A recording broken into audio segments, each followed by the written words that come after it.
Hey, Violet Valentine, doing video blogs. I haven't done one in a while. I wanted to check in.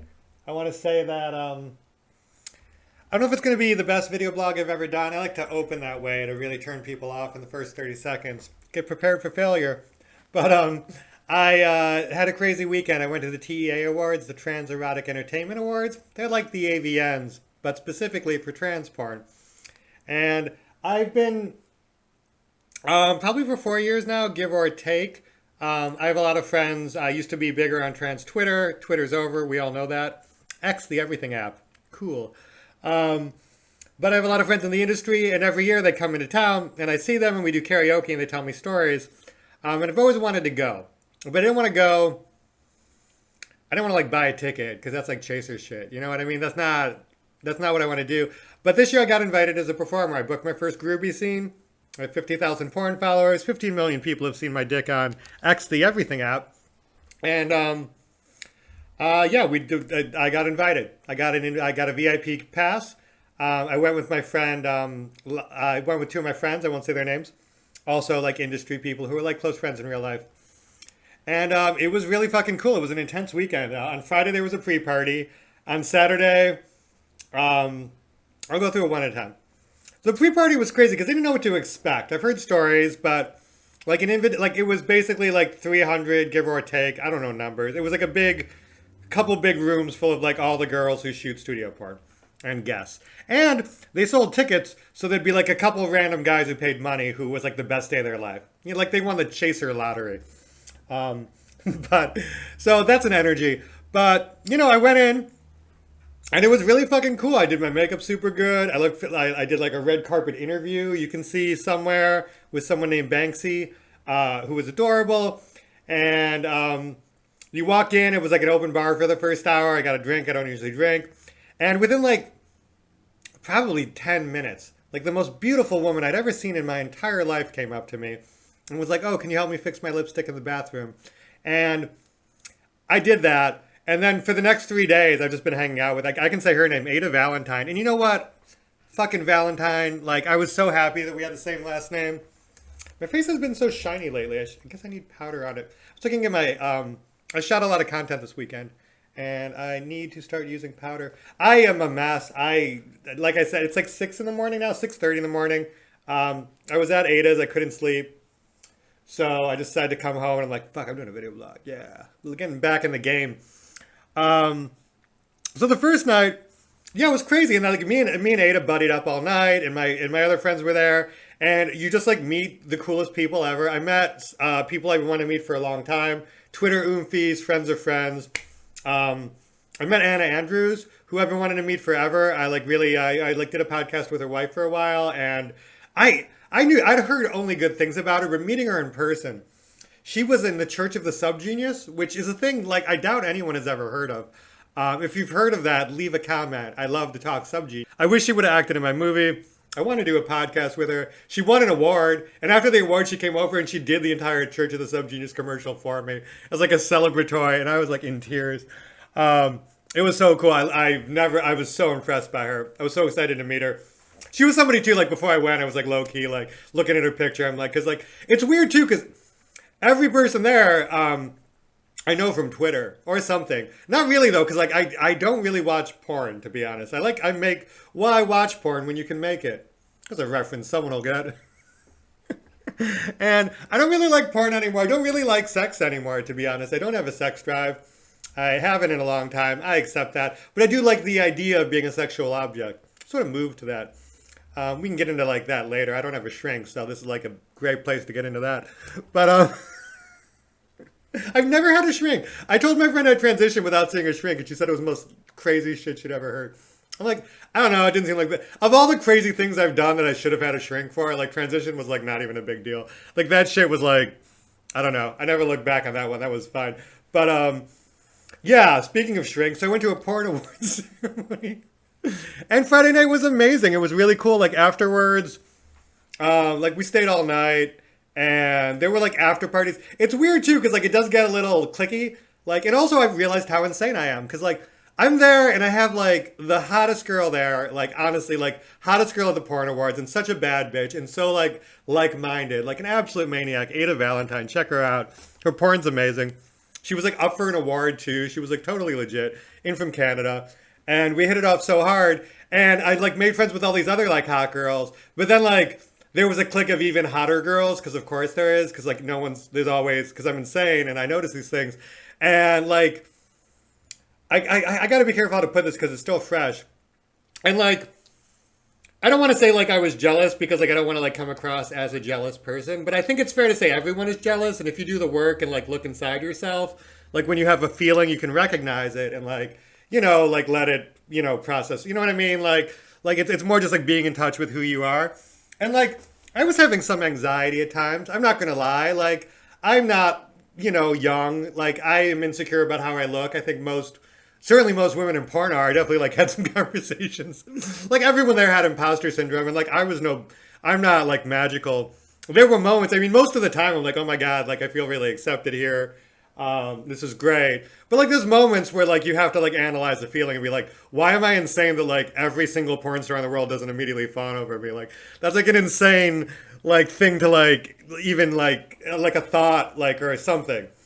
It's a little bit of that, and like I definitely like would like take a few minutes out and like sit down and be like, okay, like chill out, Violet. Like you're fine. You are like an invited, like performer, like with like credible. Like you've worked with a lot of the people here. Like the head of the studio just like schmoozed you up. Like you've got the baddest bitch on your arm. You're flirting with two other bad bitches. You've got a clique of bad bitches. Like take a deep breath. Like, okay, like, you sort of did it. You're at least like, here, maybe next year you'll do better. I don't know. Stop being insane, I say to myself at a porn award ceremony, like, while drinking. This was my weekend. It was a good weekend. David Foster Wallace wrote a thing about how he went to the AVNs. And all night, not all night, because I'm not a nerd, but a couple times over the night I thought about him writing about the AVNs. And I just think that guy just doesn't like fun. People say he's a genius. If he was a genius, he wouldn't have been writing about the AVNs. He'd be participating. In that same Consider the Lobster book, he had an entire bit about how it's impossible to sit in a room and just talk with like no starting subject. I'm like, bitch, I'm doing that right now. Like David Foster Wallace 0, Violet Valentine 2. Yeah, like just sit back and enjoy. Like it's a lot of really fun people having a lot of fun. They've all worked really hard. You know what I mean? They're all like, they're all internet friends. We get to see each other like a couple times a year, if that. And I get to see all my internet friends. My friend Jamie. Another funny thing, speaking of being insecure, to go back a step, is that 3 years ago, a couple of years ago, I went to the T Awards after party, some outside after party. And I remember it being very early in transition and being very insecure. There's a video blog I did about it, which is really funny. We just sort of want to do this one. It's kind of an update to like however many years ago that was. And I remember like how I didn't feel like I fit in then, and like how awkward I was, and like comparing this experience. And like every year I just feel better about myself. I just like myself more, feel more comfortable. Also, I've been around the block. Like the main thing about the trans community is the longer you're in it, the more you can spot the people that take the fun out of it. That's a nice way to put it, isn't it? Yeah, you can spot the people who take the fun out of it. You get a little wiser. There's a whole art when you're in a community of people, many of which have trauma. Spoilers for the transgender community. Like there's like an art to like navigating it. And I still don't think I've mastered it, but I've definitely had a lot of opportunities to figure out how that works in the last however long.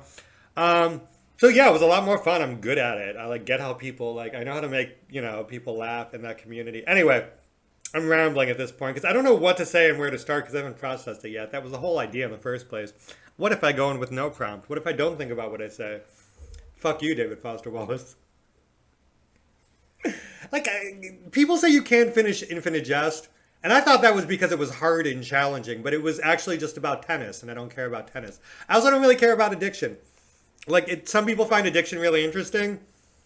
I don't know. I think AA is corny. Although, no shade to people who are addicted. I really like don't care. Like do your thing. I don't care one way or another. Some of my friends are in AA, some aren't.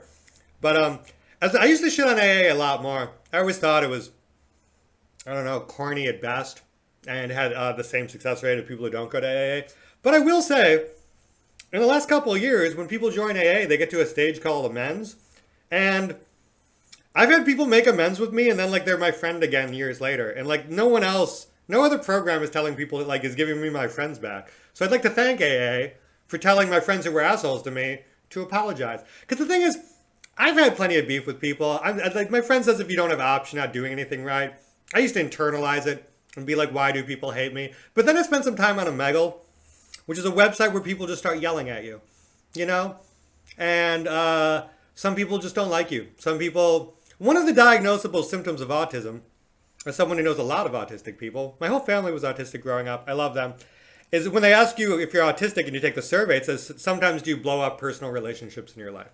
So for friends with a lot of autistic people, some of them, by like definition, are like just blowing up. Sometimes they're just blowing up their own life. Sometimes it's not about you. Maybe it's like a little like self-centered to think that every friend you've ever lost was your fault. Everyone who like, you know what I mean? And like I was going through that tonight. I'm like, why is that person being shady to me? It's like maybe they're on ketamine. Like who fucking knows? Like there's a million people in the world. Like not all of their reactions to you. I mean that's obvious, but you know, sometimes it's good to take a step back and remember that people, like, everyone is traumatized. Everyone is living in this nightmare. No one has money. We're all dying. And we can't really take that out. You know, we don't want to yell at the television like Republicans. We want to, like, snap at someone we know and have power over. Trans people love to punish other trans people. My friend Ada had a good joke. She said, I only date women that are older. And I said, why? She said, if the relationship goes bad, I can cancel them. Because of the power dynamic.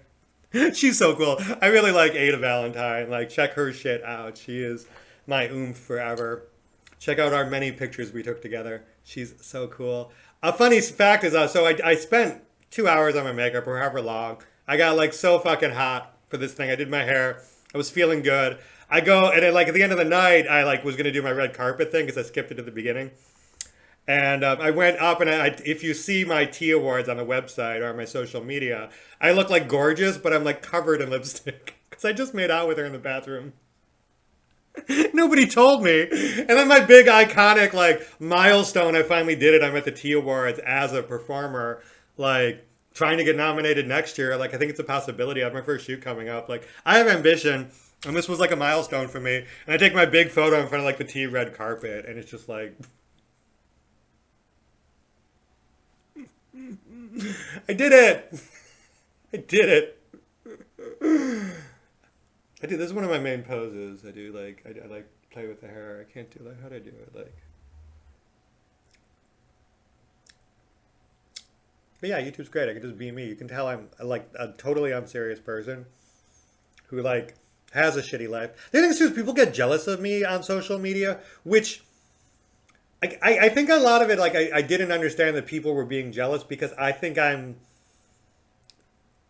idea of being jealous of me is, like, insane to me. Like, my wife has not had a job for 7 months.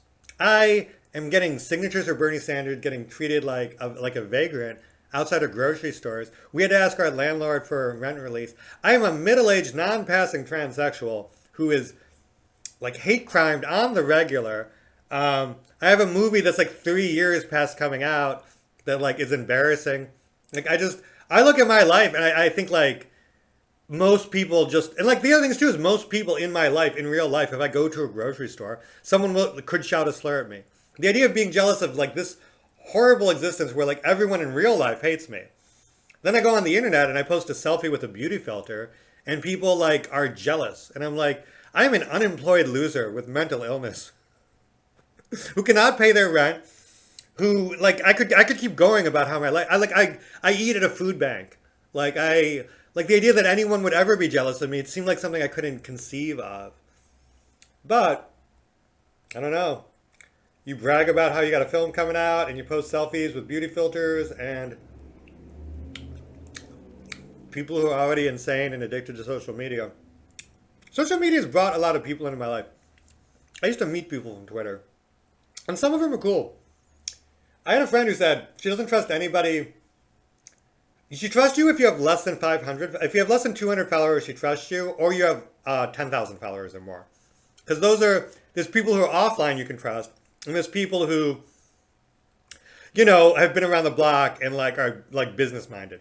But people in the middle want it, but like aren't good at it, and like you know what I mean. And I remember she told me that a long time ago. Those numbers have changed now. But I think there's something to that, that people who like want to be big, like who like take social media seriously at all, but haven't monetized it correctly. Um, Not all of them are scary. Certainly not all of them are scary. I'm not trying to make like any big sweeping things, but I've learned a lot about meeting people from the internet, boundaries and so forth. I'll let you go. 52